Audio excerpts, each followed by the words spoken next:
తేగలండి 10 తేగలు వెళ్తారు. అందరూ కాల్పించుకునే కట్టుకెళ్తారు. కాల్పించుకునండి అలాగే అప్పటికప్పుడు కాల్పించుకుని అంటే ఎక్కువ మొక్కజొన్న చెట్లు కాల్పించుకుంటే లేదండి మీరు చూడలేదు. అందుకే మేము తంపడే వస్తాయండి. తంపడే తేగలు వస్తాయండి. తంపడి తేగలు అయితే చూసాము. ఎక్కడ తేగలు అనేది కాల్చి ఇవ్వటం చూడలేదు. 5 రోజులు పట్టి వెళ్తారు. కాల్పించి ఇక్కడ కాల్చి 5 రోజులు పట్టి వెళ్తారు. 5 కేజీ 30 తేగలు. అయితే ఆయన చాలా ఫేమస్ అయినట్టే. అయ్యండి చూడండి, కాల్పించుకు పట్టుకెళ్తారంటే తేగలు. ఇక్కడికి వచ్చి హైదరాబాద్ కూడా పట్టుకెళ్తారంటే కాల్పించిన తేగలు. మనమైతే తంపడేసి కుమ్మేసి కుండలో వేసి కాల్చుతారు కదండి. అలాగైతే తిన్నాం కదా చాలా చోట్ల కట్టలు కట్టి అమ్ముతారు కదా. ఇది కానీ మనకు పచ్చి తేగే స్పాట్ లో మనకి జనపొట్టు కాల్చినట్టుగానే సేమ్ కాల్చుకున్నాం. చూడండి ఆయన మొక్కజొన్న పొత్తులు కూడా చాలా బాగా కలుతారండి. పొత్తులండి చాలా బాగా కలుతారు. పొత్తు బాగా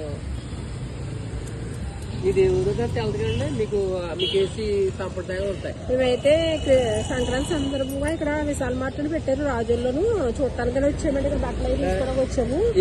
అది నైట్ అయిపోయింది కదా, వేడిగా ఏదైనా తిందారంటే ఇక్కడ తేగలు కాల్చి ఎవరో తింటుంటే మేము చూసాము. ఇంకా మేము కూడా కాల్చుకుని టేస్ట్ చూద్దామని. ఇందువరైతే ఇప్పుడు ఎక్కడ అంతా స్టవ్ల మీదే కదా, నిప్పులను ఉంటలేదు ఎక్కడాను. పెట్టిన షాప్కి వచ్చారంటే ఇక్కడ పెట్టారు కొత్తగా. ఖాళీ ఉంటలేదండి. ఆ షాప్ ఖాళీ ఉంటలేదండి.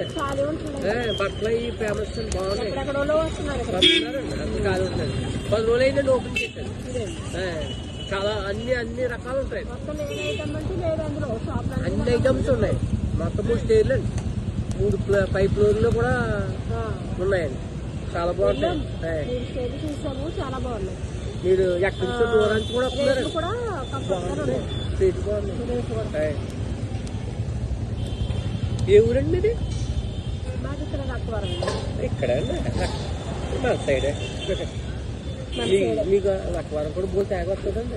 గోడపల్లి తేగ బోల్ తేగ వస్తుందండి. అంటే ఇలాగ ఉండదండి. గోడపల్లి బాగుంటాయి. కేసినపల్లి గోడపల్లి కొద్దిగా చల్లారాక తినండి. కొద్దిగా చల్లారలో అండి. వేడి మీద తినకూడదు. కొద్దిగా చల్లారాలి. కాల్పించుకునేది వేడిగా తినాలని కదా. తినొచ్చు. చల్లారితే వేడి మీద తినలేరు. వేడి మీద చాలా వేడిగా వేడిగా ఉంటుంది. తీరలేరు మీరు తేగని. బాగా వేడిగా ఉంటుంది. తేగన అసలు తీరలేరు. అయ్యి చూసారా బాగుంటాయండి. చాలా బాగా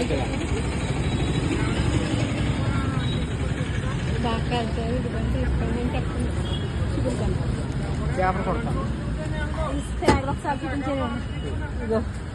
కాలిందా బాగానే బాగా కాల్చారు. థ్యాంక్ యూ అండి. చూడండి, కొంచెం చల్లారిన తర్వాత తినాలంటే ఇవి వేడిగా ఉన్నాయి. చల్లారిన తర్వాత తింటే టేస్ట్ బాగుంటుంది అంట. అందుకని కాసేపు వెయిట్ చేసుకొని తింటాం. ఓకే అండి, థ్యాంక్ యూ. మా వీడియో నచ్చినట్లు లైక్ చేయండి.